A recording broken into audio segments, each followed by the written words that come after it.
चूंकि संसार का मनोरंजन उसको प्रिय लगता है, मन को मनमानी आचरण करना उसको प्रिय लगता है। उसकी गलती नहीं है, हम जहां उसको लगाते हैं वहीं वो राजी होने लगता है। अब जैसे अध्यात्म मार्ग में लगा रहे हैं तो इसमें जहां जहां वो लगा रहा है उसके विरुद्ध बात है। उसको भोग चाहिए, उसको हर इंद्रिय के मना खष्टान इंद्रियाणी प्रकृति स्थान कर सके, 5 ज्ञानेंद्रियों के द्वारा विषयों में विचरने का स्वभाव बना लिया है। भगवान कह रहे हैं आप भगवान के अंश, ममैवांशो जीव लोके जीव भूता सनातना मना खष्टान इंद्रियाणी प्रकृति स्थान कर सके। आप इस मन के भुलावे में आकर, मन भोगों के भुलावे में आपको फंसाकर ये सदैव अधीन रखा है। अब अध्यात्म सुनना शुरू किया, अध्यात्म चल तो अध्यात्म में मन को वश में किया जाता है और अभी तक आप मन के वश में रहे। तो जब आप सपोर्ट नहीं देंगे तो वो आपका सपोर्ट करने लगेगा।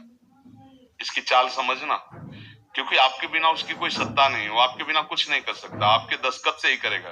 जैसे हमारा मन कह रहा है मैं देखूं, हम कह रहे नहीं देखना है, वो 100 बार कहेगा देखो, आप कहोगे नहीं ये देखो, अब वो लग जाएगा जिधर आप लगाओगे, पर वो कुछ समय तक लगेगा, फिर वो आपको वश में करने की कोशिश करेगा और वो जब आप ना करेंगे तो आपको जलाएगा। अगर उस जलन को सह गए तो मन को अधीन कर लेंगे, नहीं सह गए तो मन आपको अधीन कर लेगा। ये खेल चल रहा है, प्रायः सब मन के अधीन ही होते हैं। मन को कोई चेला बनाने वही सच्चा गुरु। दूसरों को तो चेला बनाना सहज है, मन को जो चेला बना ले वही सच्चा गुरु। मन ने सबको चेला बना रखा है, नहीं बना रखा, जैसा कहता है वैसे करना पड़ता है। और बड़ा बात यह है कि मन को हम जैसा कहें शास्त्र आज्ञा से वैसा चला ले तो महात्मा, वही गुरु, वही भक्त। नहीं तो भाई भेष चाहे जो हो, मन के अधीनता से मुक्त होना बहुत कठिन होता है। कोई बिरला मन को अधीन करके भगवान की प्राप्ति करता है।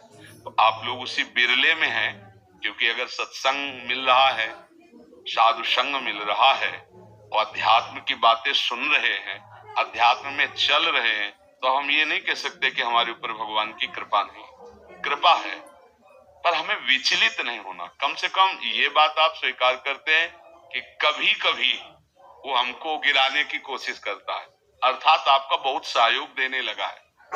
तो एक समय था कि हम पूरे उसके अधीन थे, आज है कि आधा आधा हो गया है, आधा वो हमारे अधीन हो रहा है और आधा अपने अधीन करना चाहता है। तो चढ़ाई और चढ़ते जाओ, उसके पॉइंट कम करते जाओ, अपने पॉइंट बढ़ाते जाओ कि अब 60%, अब 65%, अब 70%।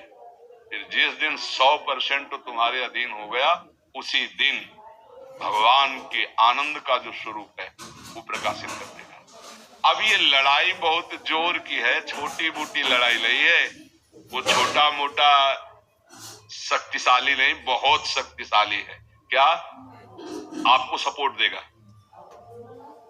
राधा राधा राधा, फिर धीरे से आपके सामने रखेगा, देखो इतने दिन जब करते हुआ कोई सुख तो नहीं मिल रहा, इसको भोगो, अभी आनंद आ जाएगा।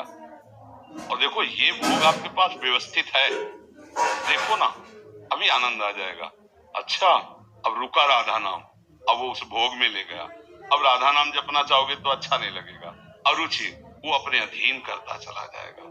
कोई विवेकवान गुरु कृपा पात्र इसकी ये चाल समझ जाता है, अरे अरे मुझे तो पुनः फंसा रहा है, गिरा रहा है, नहीं नहीं नहीं, राधा राधा राधा राधा राधा राधा राधा राधा राधा, तब बचा जा सकता है। ये बहुत प्रवीण है मन, बहुत फुसला के फंसाता है।